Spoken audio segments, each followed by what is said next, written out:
thème de ce matin, c'est 10 leçons de vie autour d'une mort. 10 leçons de vie autour d'une mort. Aujourd'hui donc, comme je vous l'ai dit, l'Église fait mémoire du martyr de Jean le Baptiste. Voilà pourquoi nous sommes en rouge. Jean-Baptiste est mort. Et l'Évangile nous explique dans quelles conditions il est mort. La première lecture, d'abord, donne les raisons pour lesquelles il est mort. Il dit, il est mort de la mort des prophètes. Parce que les prophètes meurent. Les prophètes sont combattus. Les prophètes doivent être courageux. Dieu dit aux prophètes, mets ta ceinture autour des reins et lève-toi. Tu diras contre mon peuple tout ce que je t'ordonnerai. Ne tremble pas devant eux. Sinon, c'est moi qui te ferai trembler. Et quand je parle là des prophètes, je parle de toi. Parce que nous sommes un peuple prophétique. Nous ne devons pas avoir peur de dire la vérité. On dit, tu diras contre mon peuple tout ce que... Dire contre mon peuple tout ce que je t'ordonnerai. Ne tremble pas devant eux. Sinon, c'est moi qui te ferai trembler devant eux. Donc le prophète ne doit pas trembler. Il doit dire la vérité. Moi, j'ai fait de toi aujourd'hui une ville fortifiée, une colonne de fer, un rempart de bronze. Voilà les noms du prophète chez Dieu. Ville fortifiée, colonne de fer, rempart de bronze. Amen. Dis à ton voisin, Dieu a fait de toi une ville fortifiée, une colonne de fer, un rempart de bronze. Rempart, c'est mur, un mur de bronze. Donc tel que tu es là, tu es une ville fortifiée. Une ville fortifiée, c'est-à-dire une ville avec clôture, où les ennemis ne peuvent pas entrer facilement, où les ennemis n'entrent pas facilement, parce qu'il y a une clôture. Donc tel que tu es là, tu es clôturé. Tu es une ville fortifiée.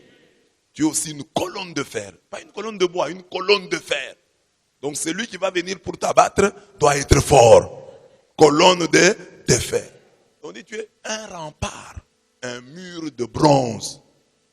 Un rempart, un mur de... Non, tu es un mur. Tu n'es pas une porte. Donc pour entrer, c'est pas facile. Donc tel que tu es là, il faut accepter ça. Que les sorciers aussi souffrent pour t'avoir, pour s'approcher de toi. Ils ont des difficultés sérieuses, car tu es un rempart de bronze, une colonne de fer, tu es une ville fortifiée. Et il ajoute, ils te combattront, mais ils ne pourront rien contre toi, car je suis avec toi pour te délivrer. Donc toi qui es la ville fortifiée, toi qui es la colonne de fer, toi qui es le rempart de bronze, ils te feront la guerre, mais ils ne te vaincront pas.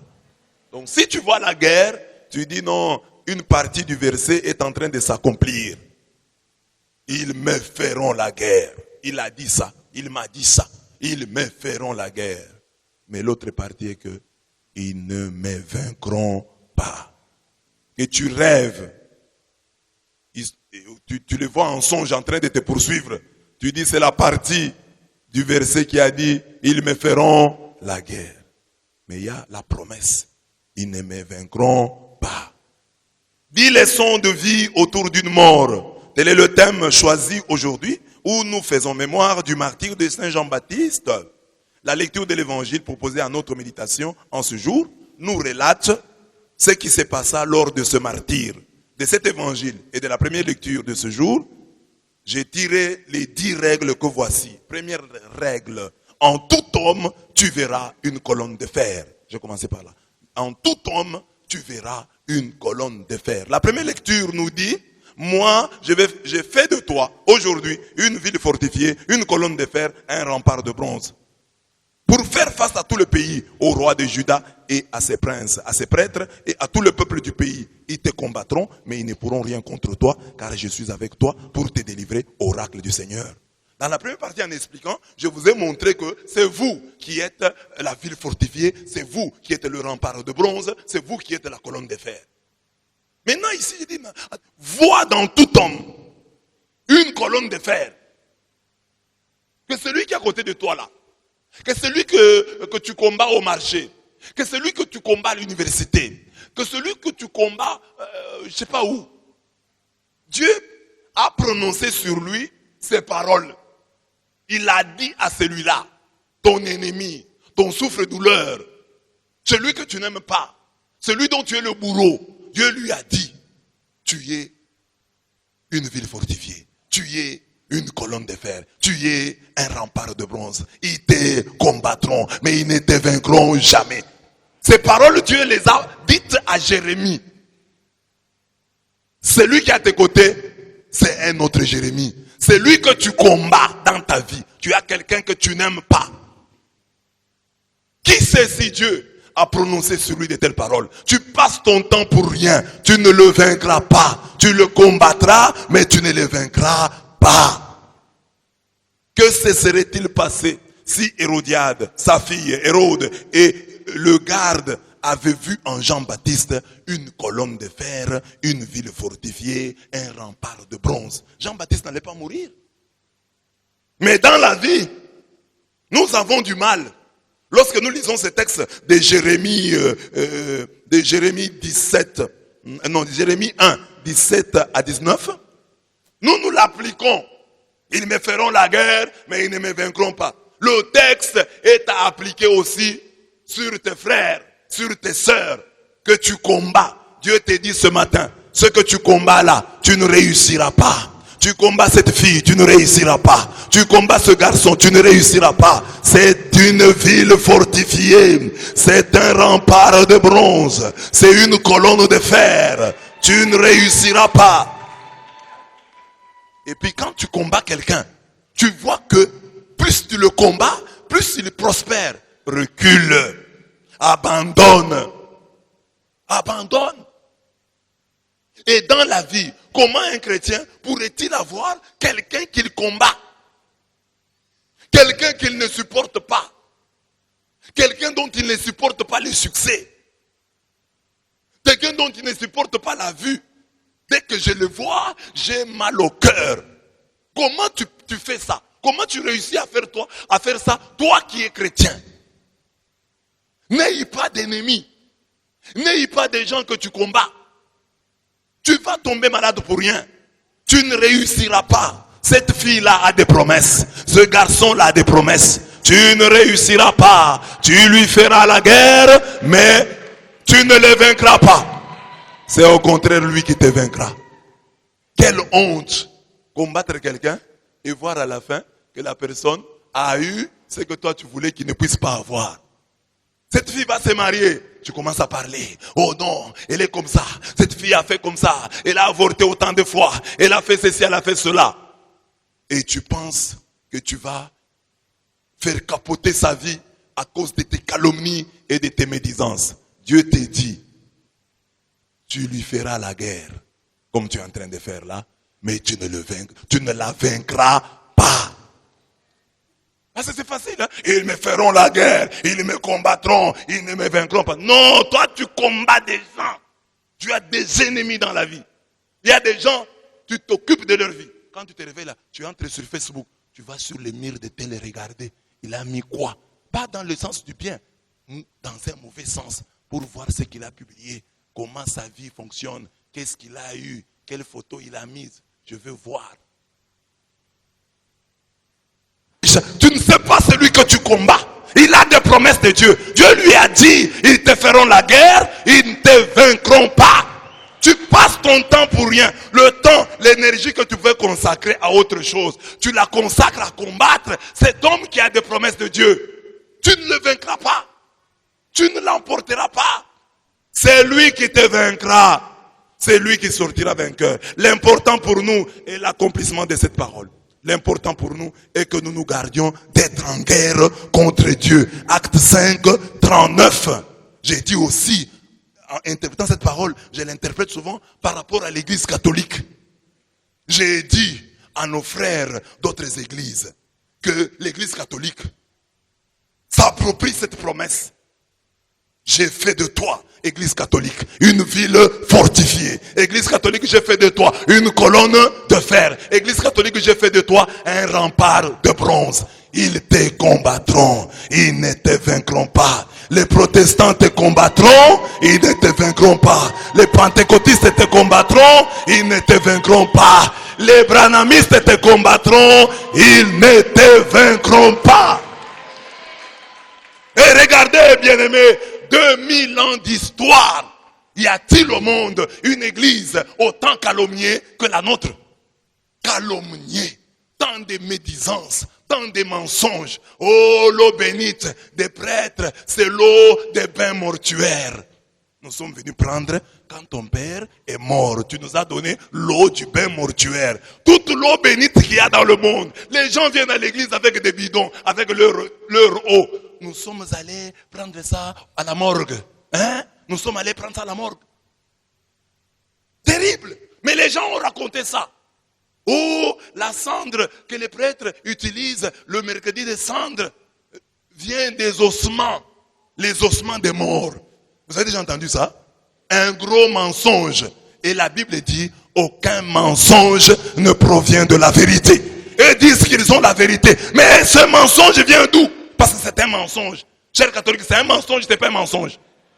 Vous savez d'où vient l'eau bénite. Vous l'amenez vous-même. Les anciens acolytes sont là. Ils savent que la cendre qu'on utilise le mercredi saint vient des rameaux qu'on a utilisés les dimanches de la Passion, les dimanches des rameaux. Mais les gens racontent, oh les catholiques, oh les abbés vont au cimetière. Oui, nous sommes allés au cimetière et nous nous sommes croisés. Vous aussi vous étiez là. C'est ça, parce que comment vous avez vu que nous allons au cimetière? C'est parce que vous avez aussi l'habitude d'y aller. Et on va au cimetière faire quoi? On va au cimetière faire quoi? L'église la plus calomniée.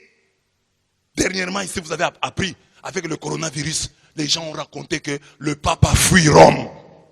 Vous avez appris, non? Terrible. Calomnie à tout moment. Mais malgré ça, cette église tient bon. Cette église tient bon. On a raconté des histoires. On a raconté tout celui qui crée sa petite secte. Oh, la première église à attaquer, c'est l'église catholique. Les premiers fidèles à voler, ce sont les catholiques. Mais cette église tient bon. Cette église tient bon. Parce qu'elle a la promesse. J'ai fait de toi une ville. J'ai fait de toi un rempart. J'ai fait de toi une colonne. Ils te combattront.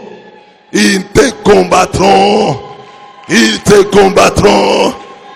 2000 ans après, nous tenons bon. Malgré les critiques, si tu vas en Azerbaïdjan, tu verras quelque part, tu rencontreras une dame en train de dire, je vous salue Marie, pleine de grâce.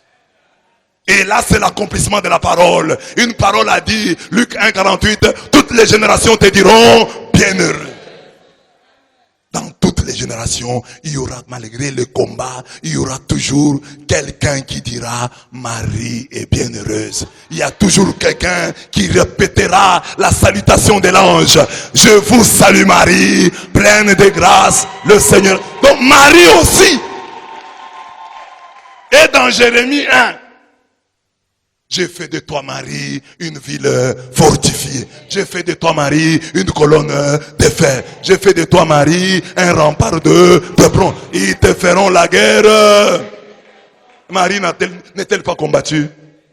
La mère de Dieu. C'est un scandale dans le monde.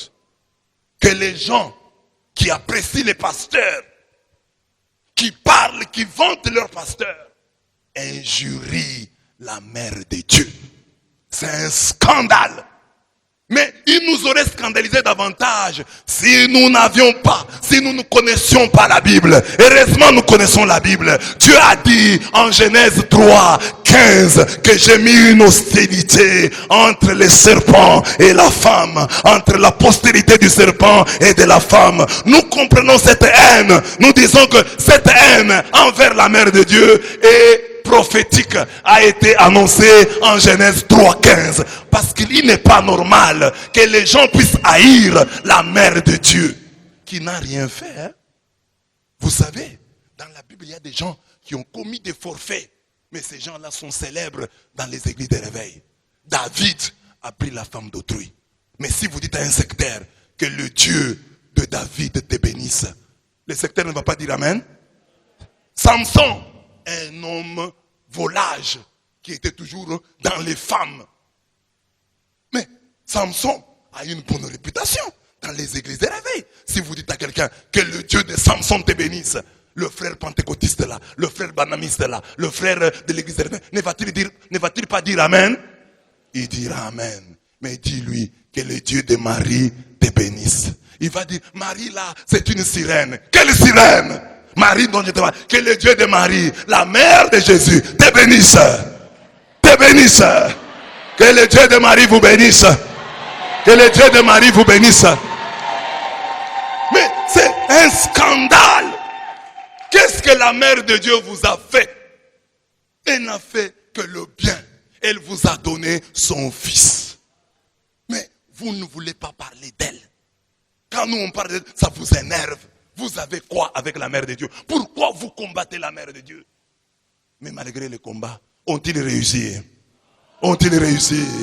Il y a toujours des gens qui disent, je vous salue Marie, pleine de grâce. Le Seigneur est avec vous. Vous êtes bénie entre toutes les femmes. Et Jésus, le fruit de vos entrailles, est béni. Sainte Marie, Mère de Dieu, priez pour nous, pauvres pécheurs, maintenant et à l'heure de notre mort. Amen. On a raconté l'histoire. Oh, la mère de Dieu est une enveloppe comme ta mère. Une enveloppe comme ta mère. La mère de Dieu, votre mari là, c'est une sirène comme ta mère. Comme ta mère. Alors voilà, match nul maintenant. Alors là tu te fâches, hein? Quand je parle de ta mère, tu te fâches. Mais maintenant tu sais, tu aimes Jésus. Jésus serait content. Toi tu te fâches pour ta mère. Ta mère là, une maman problématique qui va au mariage d'autrui et qui vole le poisson. Ta mère a déjà volé la braise dans le quartier. Ta mère n'est pas innocente. Elle a aussi des problèmes. D'abord, ton papa l'a renvoyé. Ta mère a divorcé de ton père. Pourquoi? Mais cette mère l'a divorcé. Cette mère-là a problème. Tu la défends, Mordicus. Et moi, je ne défendrai pas la mère de Jésus. Dans la Bible, elle a fait quoi de mauvais? Elle n'a rien fait de mauvais. Elle n'a rien fait de mauvais. Elle a seulement donné Jésus au monde. Quel crime a-t-elle commis pour mériter tant d'outrages, tant de mensonges? Oh, la Marie là des catholiques, ce n'est pas la Marie, la mère de Dieu. Papa, comment toi tu peux raconter? Tu es entré dans nos cœurs? Moi j'ai dit Sainte Marie, mère de Dieu. Et toi tu me dis, ta Marie là, c'est un démon. Oh papa, moi j'ai dit Sainte Marie, mère de Dieu. Priez pour moi. Je parle de Marie. Si toi tu as une autre Marie, c'est ta Marie à toi. Mais notre Marie à nous, c'est la mère... C'est la mère du Christ. Ils feront la guerre à Marie, mais ils ne la vaincront pas. Elle est toujours là. Vous entendez? Allez à Lourdes, vous trouverez des gens. Allez à Fatima, vous trouverez des gens. Parce qu'il y a une promesse. Luc 1,48. Tous les âges me diront. C'est la Bible. C'est une prophétie. Que tu le veuilles ou que tu ne le veuilles pas. Toutes les générations diront que Marie est bienheureuse. Elle a eu une chance terrible. Mettre Dieu au monde. Les branhamistes respectent Branham parce qu'il avait la colonne de feu, disent-ils, sur la tête. Mais nous avons une dame qui a porté Dieu. Dieu était tout petit. Dieu s'est résumé. Dieu s'est résumé en elle. En elle. Dieu a grandi en elle. Dieu a grandi en elle. Et Dieu est sorti d'elle. Toi, concentre-toi, qu'on voit ce qui va sortir.